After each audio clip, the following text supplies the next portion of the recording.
Estate Sale Adventures, number 162, Fox Chapel. Full disclosure, I only went to 2 sales this weekend. Your boy needed a break, but I'm glad I went to this one.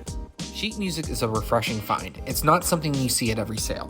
There were the traditional Americana classics and plenty of Irish folk songs. There were also some pretty special books. There were 2 first edition Han Heinz Ewers books, the American English versions. They had The Sorcerer's Apprentice and El Rame. I just thought that the etchings were really interesting and beautiful. I ended up purchasing this antique child's desk for half off. It weighs a ton and definitely needs some refurbishing, but I'm pretty sure I can make it look pretty. And if you have any ideas of what color to paint the metal, please comment below.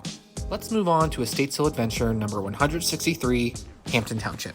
So you gotta understand, I'm a Pine Richland native, who may or may not have a natural aversive inclination towards Hampton, but that will never keep me from going to a good sale. The first thing to catch my eye was this very handsome Tarzan comic, and I should have freaking bought it too. There were some other comics too, as well as some legit vintage toys. But in the corner was this old suitcase filled to the brim with letters, photos, newspaper clippings, and so many albums in various states of disrepair. Honestly, part of me wanted to buy up the whole lot, but I already have too many projects. I also would have purchased this Presque Isle souvenir box, but it was really banged up. Before ending, I have to comment on the golf workshop in the basement. It was fully equipped with all the materials you may need to construct any kind of club. But tell me, what the hell is this thing? My only significant purchase was this Italian Last Supper print. Apparently, it was bought while the previous owner was in Italy for the 2006 Olympic Winter Games. Now, if you'd like to tag along, check out pghestatesales.com for this weekend's sales. And thank you so much for watching. Please like and subscribe, and find me on Etsy. Estate Sale Adventures, number 164, Westview. This turnkey sale from last week was exceptional. The variety of antique functioning radios and TVs was impressive to say the least. But to be honest, I was more drawn to the collection of board games. The original Clue was pretty cool, and a nearby patron was nice enough to explain the rules of Skunk and Bridget. There was a very large number of model planes and boats, as well as some kitschy chinoiserie. Now here's a first. I can't decide whether these are the Beatles or a set piece from the Pirates of Penzance, because that purple jacket is giving me Ringo. The other finds included various furs, some vintage American Airlines swag, a Woody Wobbler puppet, this fabulous ornate rocking chair, a child's croquet set, and I fell in love with this easel made by Technical Supply Company from Scranton, PA. My big purchase was this bundle of model propeller blades. I totally geeked out when I saw them. Let's move on to number 165, Allison Park. This was a quick stop, but a decent one.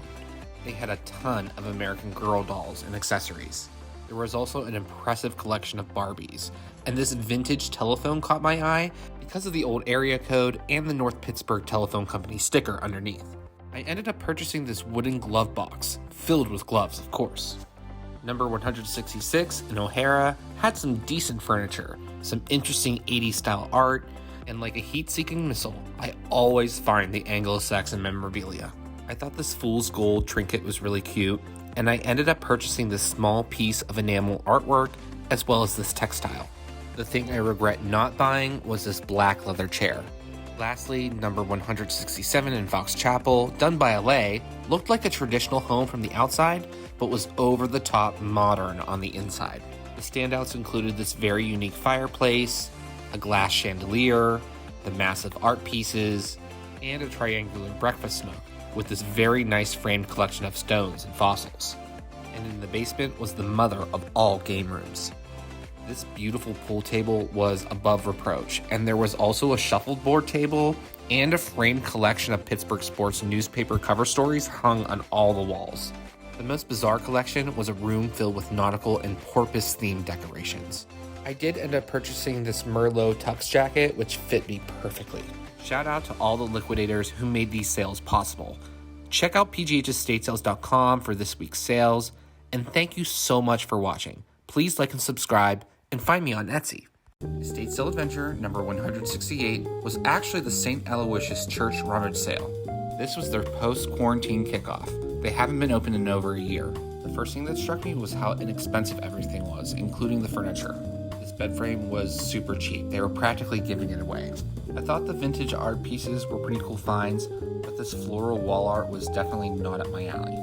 The The dollhouse seemed to have a lot of potential, but it was gutted on the inside, and I don't need another project. The old house nearby was filled with a very organized selection of all the basics you may need. The lamp room was like a workshop. It was very impressive. And the glass room had some beautiful pieces.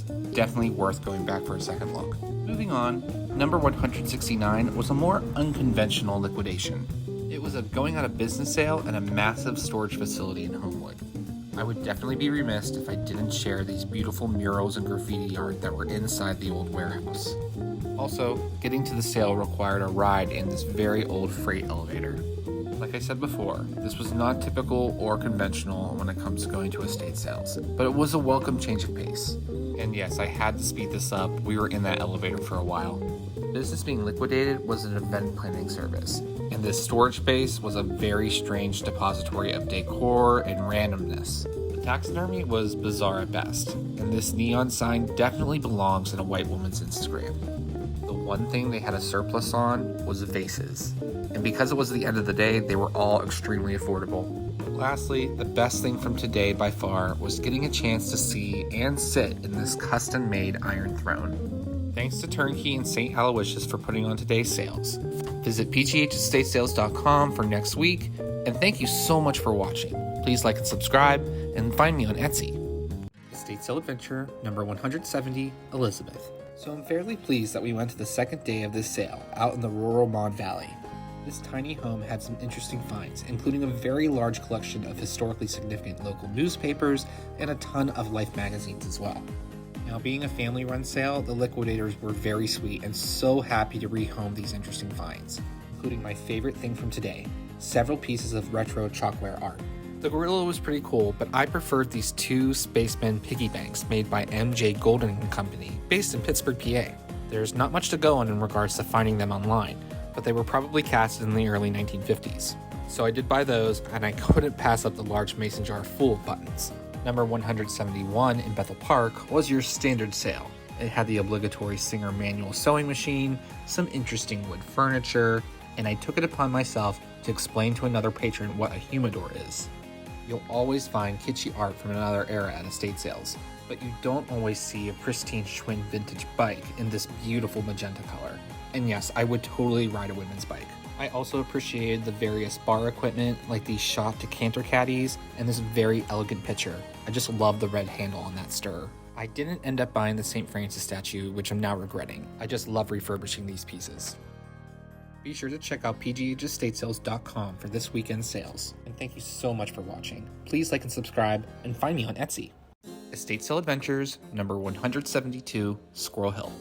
Sometimes, an estate sale will give you a unique opportunity to see some beautiful architecture, learn a little history, and of course, find some amazing things to buy. This massive home on South Negley had all of the above.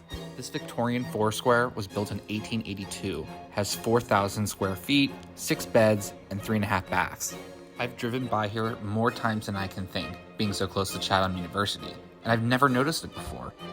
It's contingent at $1.1 million, which doesn't seem like a terrible price for this area. And just wait till you see the inside of this place. When I saw this door knocker, I immediately got neoclassical decor vibes, but I'm not an expert. It had a very Americana aesthetic, with interesting details, beautiful glasswork, built-ins in almost every room, and a very eclectic collection of antiques. The standout included the crystal chandelier with the etched glass. It really struck me. Unfortunately, not for sale. The grand piano was in great condition and was actually tuned. One unique feature of this home is the addition that was built in the 19-teens. Just look at those transom windows.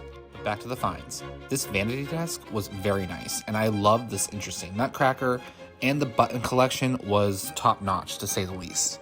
But by far, my favorite piece of this sale was tucked away in the corner of the dining room.